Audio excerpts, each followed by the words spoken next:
jalan penuh kesukaran, ku selamat sebab dihantar Tuhan.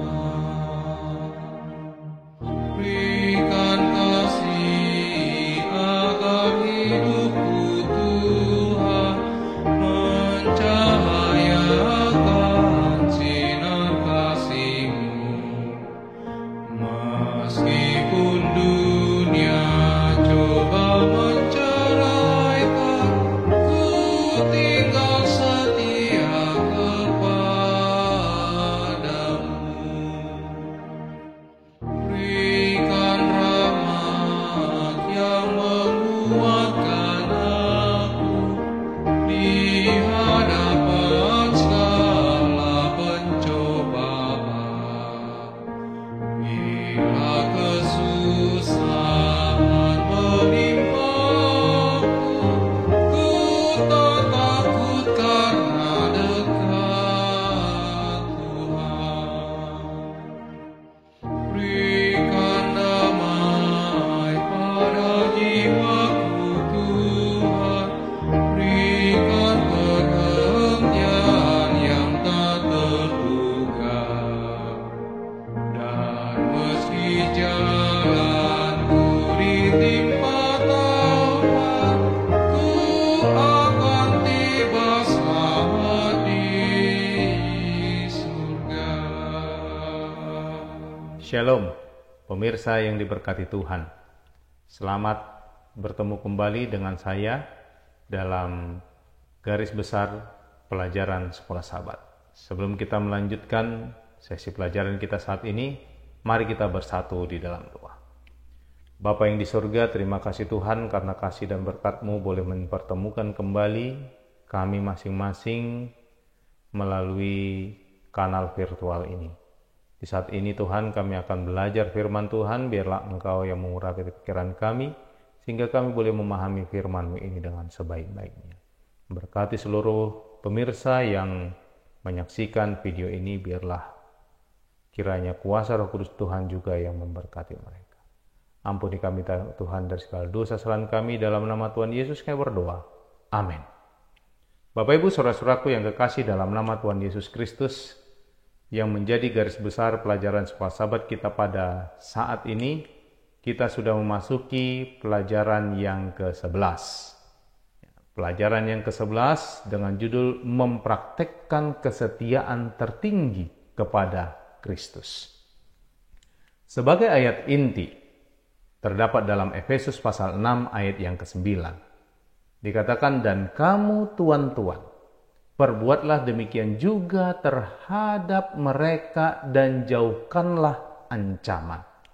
Ingatlah bahwa Tuhan mereka dan Tuhan kamu ada di surga dan Ia tidak memandang muka.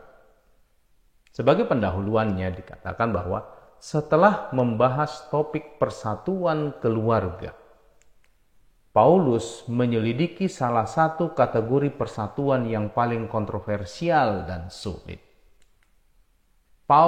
Persatuan antar generasi dan antar kelompok atau kelompok sosial. Untuk situasi ini Bapak Ibu sekalian, Paulus memiliki solusi Injil yang sama, yaitu persatuan di dalam Tuhan. Paulus menasihati anak-anak untuk menghormati orang tua mereka di dalam Tuhan. Frasa ini sudah menempatkan anak-anak dalam lingkungan keluarga dan masyarakat Kristen, di mana mereka sendiri diperlakukan sebagai anggota keluarga Allah. Nasihat Rasul untuk orang tua persis dalam semangat yang sama, yaitu apa? Perlakukan anak-anak Anda seolah-olah mereka milik Tuhan. Prinsip ini Bapak Ibu sekalian bagaimanapun tidak berarti bahwa anak-anak tidak dapat dididik, dikoreksi, atau dididik. Tetapi orang tua harus mendidik anak-anak mereka dengan cara yang sama seperti yang Allah akan lakukan. bertentangan dengan apa yang dikatakan oleh beberapa kritikus Alkitab. Paulus tidak mendukung institusi perhambaan yang jahat, tetapi memilih untuk mendekatinya dengan cara yang pastoral dan strategis. Bapak Ibu saudara-saudaraku yang kekasih, mengikuti Yesus yang menolak resolusi revolusioner militer untuk masalah penganiayaan atau penindasan, seperti Petrus diperingatkan oleh Yesus untuk memasukkan pedangnya ke dalam sarungnya, Paulus menganjurkan untuk menyelesaikan di dalam Kristus masalah sosial ini dan lainnya. Para hamba harus melihat diri mereka sebagai hamba Kristus, sama seperti Paulus melihat dirinya sendiri, dan harus bekerja dengan rajin untuk Tuhan Yesus. Di sisi lain, Bapak Ibu sekalian, hamba harus melihat tuannya sebagai manusia, hanya tuan duniawi, yang membutuhkan keselamatan sama seperti manusia berdosa lainnya. Tuan harus melihat hamba mereka sebagai sesama warga dalam kerajaan Allah dan diri mereka sendiri sebagai hamba dari Tuan surgawi. Ketegangan sosial dari tuan hamba diselesaikan dalam kenyataan bahwa di dalam jemaat, baik tuan dan hamba sama-sama dipanggil dan diangkat oleh Kristus, dimuliakan bersama Kristus di surga. Bapak Ibu saudara-saudara sekalian, mereka menyembah Allah dan juru selamat yang sama dan dipanggil untuk mengubah hidup mereka sepenuhnya oleh kehadiran Roh Kudus di dalam mereka, menurut gambar Allah di dalam Kristus. Bapak Ibu saudara-saudara sekalian, tema-tema pelajaran pekan ini menyoroti dua tema utama. Yang pertama, persatuan antar generasi. Anak-anak dan orang tua dapat benar-benar bersatu ketika mereka saling melayani di dalam Tuhan. Yang kedua, persatuan antar kelompok sosial, di mana tuan dan hamba dipersatukan hanya di dalam Tuhan ketika mereka melihat satu sama lain apa adanya di dalam Tuhan. Sesama warga kerajaan baru dan hidup baru di dalam Kristus. Bapak Ibu, kita lanjutkan sebagai komentar untuk garis besar pelajaran kita sepanjang pekan ini. Kita lihat topik yaitu persatuan anak-anak dan orang tua, hamba dan tuan. Dalam Efesus pasal 6 ayat 1 sampai 9, Bapak Ibu sekalian, Paulus melanjutkan tema persatuan yang dibawa Allah kepada umat manusia dan jemaat melalui Kristus Yesus. Paulus melakukannya dengan menyentuh dua masalah keluarga dan sosial yang sensitif, yaitu apa? Hubungan antar generasi dan hubungan antar hamba dan tuan.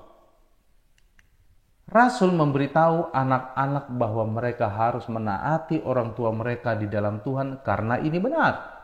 Efesus pasal 6 ayat yang pertama. Itu benar karena itu adalah perintah Allah, Bapak Ibu sekalian. Perintah dengan janji, Efesus 6 ayat 2. Berkat dan kemurahan, Efesus 6 ayat 3. Di sisi lain, Bapak Ibu sekalian, Paulus di sini memanggil orang tua Kristen untuk tidak membangkitkan amarah anak-anak mereka. Efesus 6 ayat 4 versi NASB. Bukan menurut kebijakan mereka sendiri. Anak-anak harus dididik menuju hubungan mereka yang dewasa dengan Tuhan. Sementara anak-anak harus terlibat dalam pekerjaan rumah tangga, pekerjaan tersebut harus menjadi sarana pendidikan, bukan sarana eksploitasi atau produksi yang tidak menguntungkan anak-anak, Bapak Ibu sekalian. Hubungan orang tua sangat penting bagi masyarakat di sini. Sedih untuk dikatakan, Bapak Ibu, masyarakat yang berbeda pada berbagai waktu telah menyaksikan dalam hubungan keluarga baik penganiayaan, orang tua atau penganiayaan anak-anak, atau bahkan keduanya.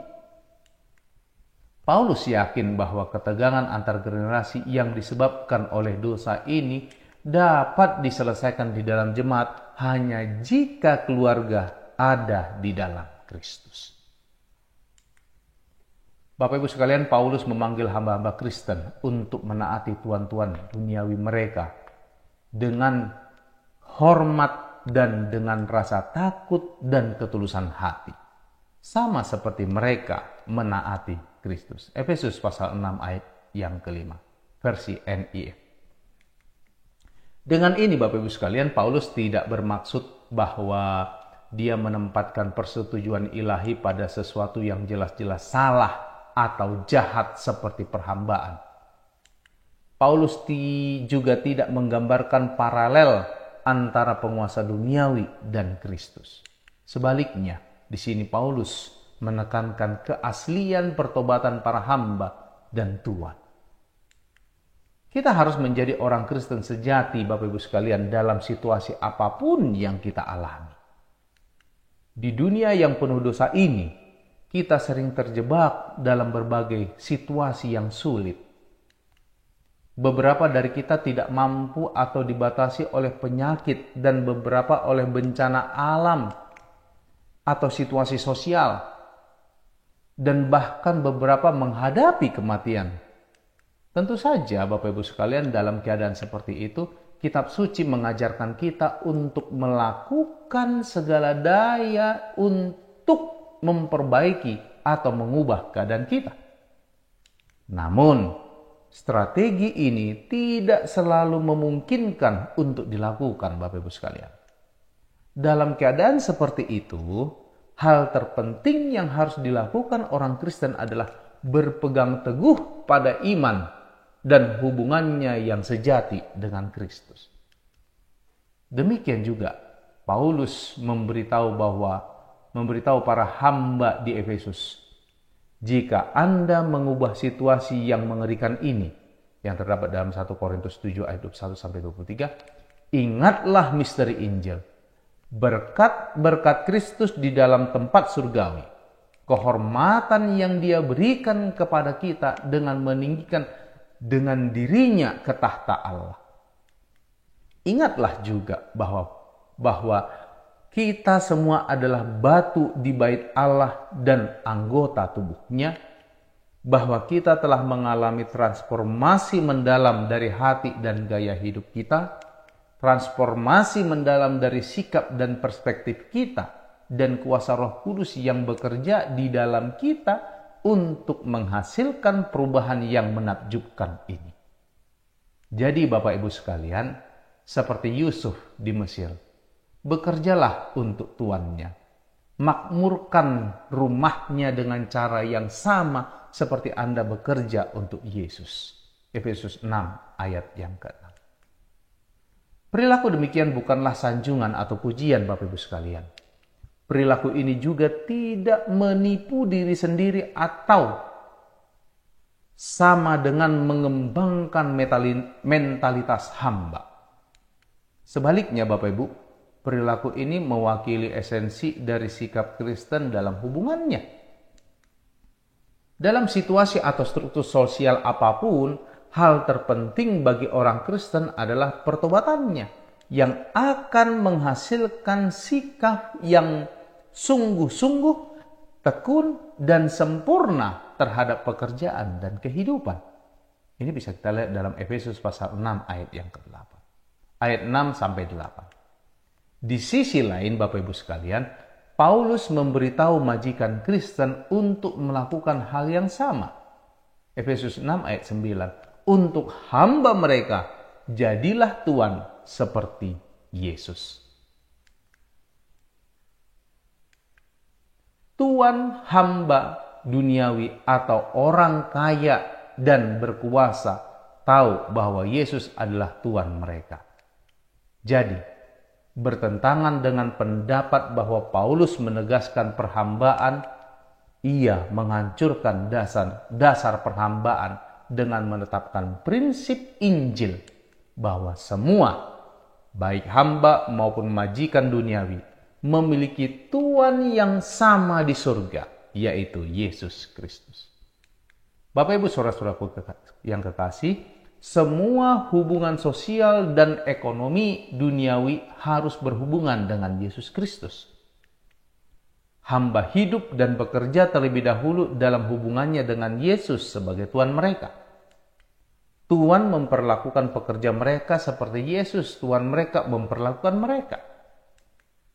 Paulus menekankan bahwa tidak ada pilihan kasih dengan dia. Efesus 6 ayat yang ke-9. Mengikuti gurunya sendiri, Yesus, Matius pasal 26 ayat 51 sampai 53, Paulus percaya bahwa dengan memberitakan Injil persatuan dan kasih di dalam Kristus, institusi perhambaan yang jahat akan runtuh dengan sendirinya. Sekarang kita masuk ke dalam teologi Gereja Masih Advent hari ke-7 mengenai anak-anak. Bapak Ibu saudara-saudaraku yang kekasih dalam nama Tuhan Yesus Kristus, Gereja Masih Advent hari ke-7 sangat menghargai pernikahan dan anak-anak. Nilai ini tercermin dalam kepercayaan dasar nomor 23 yang berjudul Allah memberkati keluarga dan bermaksud agar setiap anggota keluarga saling membantu satu sama lain hingga mencapai kematangan yang sempurna. Keluarga yang semakin erat hubungannya merupakan salah satu tanda pekabaran Injil yang terakhir. Orang tua hendaknya membesarkan anak-anak mereka dalam kasih dan penurutan kepada Allah. Melalui contoh dan perkataan, mereka mengajarkan kepada anak-anaknya bahwa Kristus penuh dengan disiplin kasih, penuh kasih sayang dan perhatian, yang menginginkan mereka supaya menjadi anggota tubuhnya, keluarga Allah. Ini kita bisa lihat dalam Seventh-day Adventist Church, What Adventists Believe About Marriage and the Family, yang tersedia dari website https www.adventist.org, Marriage and the Family. Bapak Ibu sekalian, menghargai anak-anak termasuk dalam pernyataan resmi Gereja Masih Advent hari yang ke-7 lainnya. Merujuk pada Efesus pasal 6 ayat yang keempat, di antara ayat-ayat lainnya, pernyataan tentang pengasuhan dan perlindungan anak-anak menggambarkan anak-anak sebagai hadiah berharga dari Allah yang dipercayakan untuk pemeliharaan orang tua, keluarga, komunitas iman, dan masyarakat luas, dan menyerukan agar anak-anak dilindungi dari segala bentuk pelecehan, kekerasan, dan eksploitasi.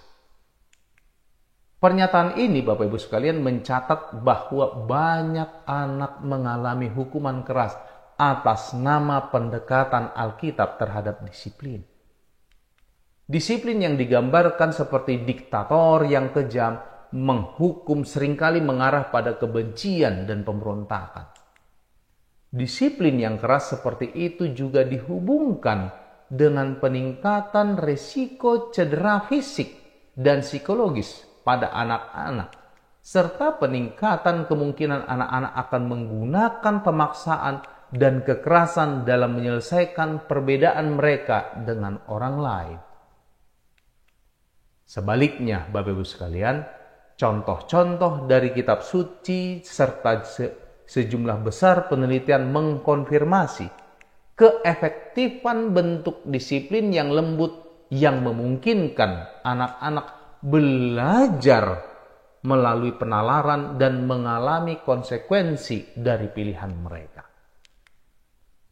Langkah-langkah yang lebih ringan seperti itu telah terbukti meningkatkan kemungkinan anak-anak akan membuat pilihan yang menguatkan kehidupan yang mendukung nilai-nilai orang tua saat mereka dewasa nanti, Bapak Ibu sekalian.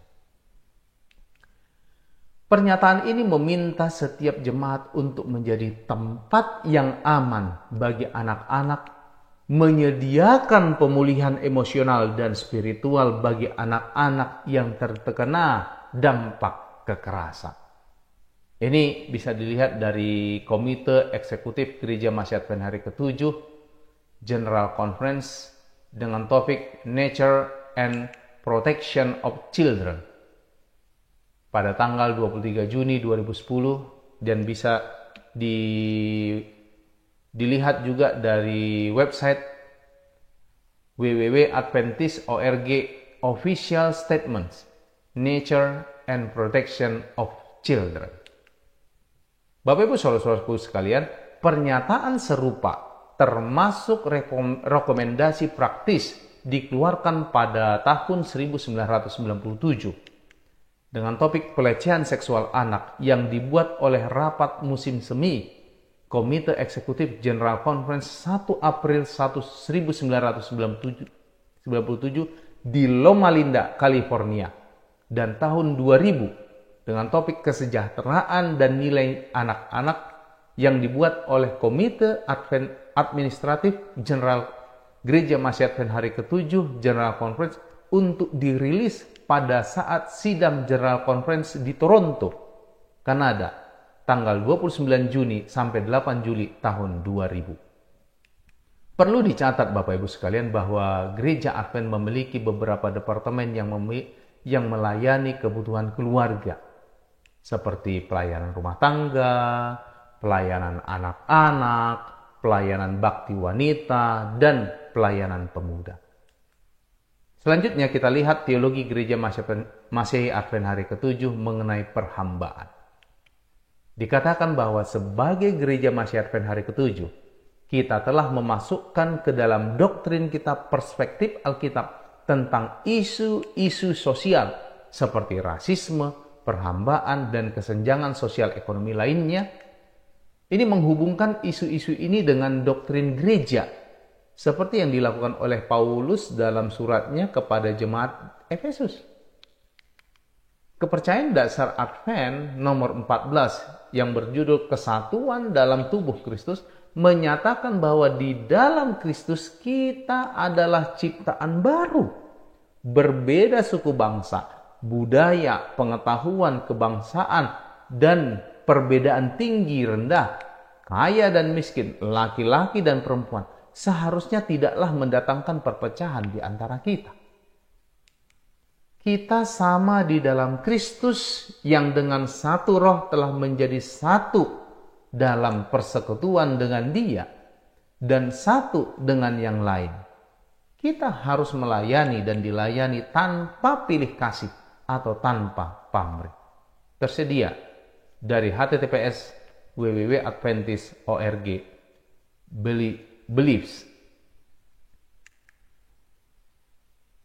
Bahkan Bapak Ibu sekalian, jika jemaat tidak memberikan suara pada pernyataan yang secara khusus menangani perhambaan, pernyataan terkait tentang kemiskinan dan hubungan manusia telah diterima seperti tunawisma dan kemiskinan. Ketua General Conference Niels C. Wilson tanggal 5 Juli 1990 dirilis di sesi General Conference di Indianapolis, Indiana. Dan ini juga tersedia dari https www.adventist.org Official Statement Homeless and Poverty. Bapak Ibu sekalian, kemiskinan global, Komite Eksekutif General Conference of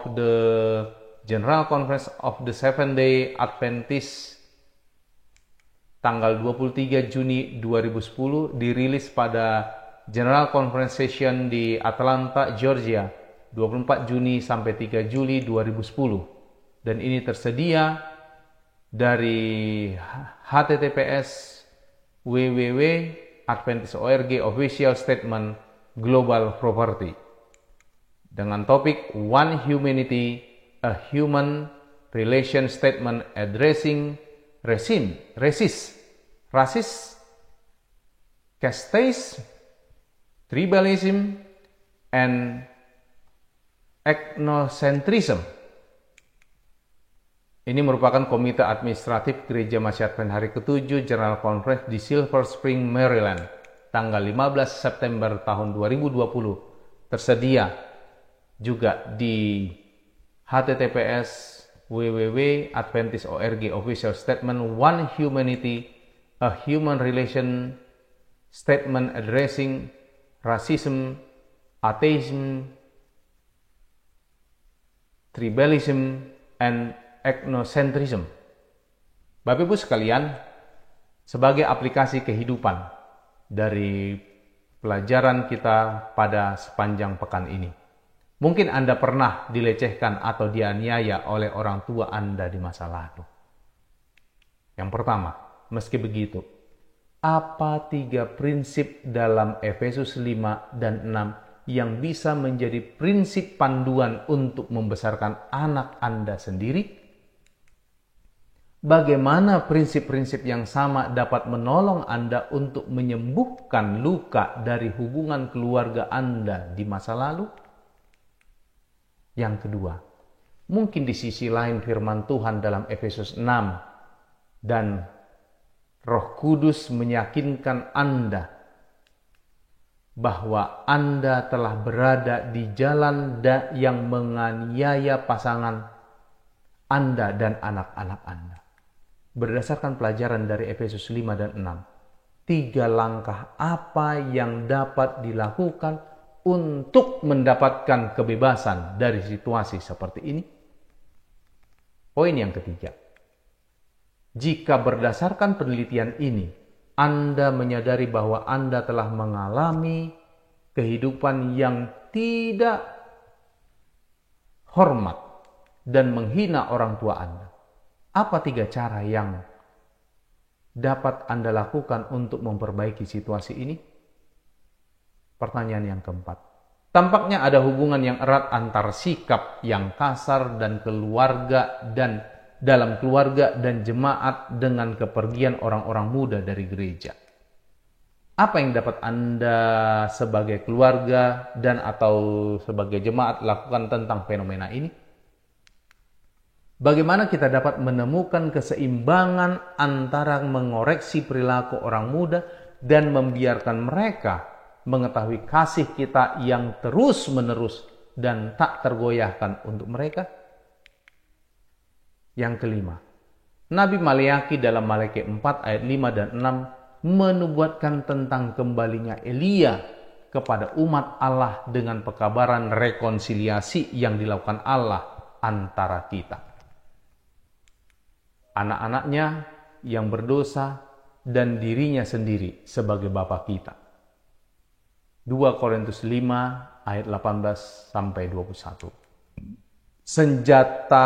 Sepanjang suratnya kepada jemaat, Paulus berbicara tentang rekonsiliasi yang sama di dalam Kristus antara kita dan Allah. Rekonsiliasi vertikal ini akan tercermin dalam hubungan keluarga, sosial, dan pekerjaan kita. Apakah 3 cara yang jemaat Anda dapat lakukan untuk menjadi pusat promosi, rekonsiliasi antar generasi dan sosial dalam komunitas yang lebih besar? Tuhan memberkati kita. Mari kita akhiri sesi pelajaran kita pada saat ini dengan bersatu dalam doa. Bapa yang di surga, terima kasih Tuhan, Engkau sudah memberkati kami melalui pelajaran yang kami dengarkan.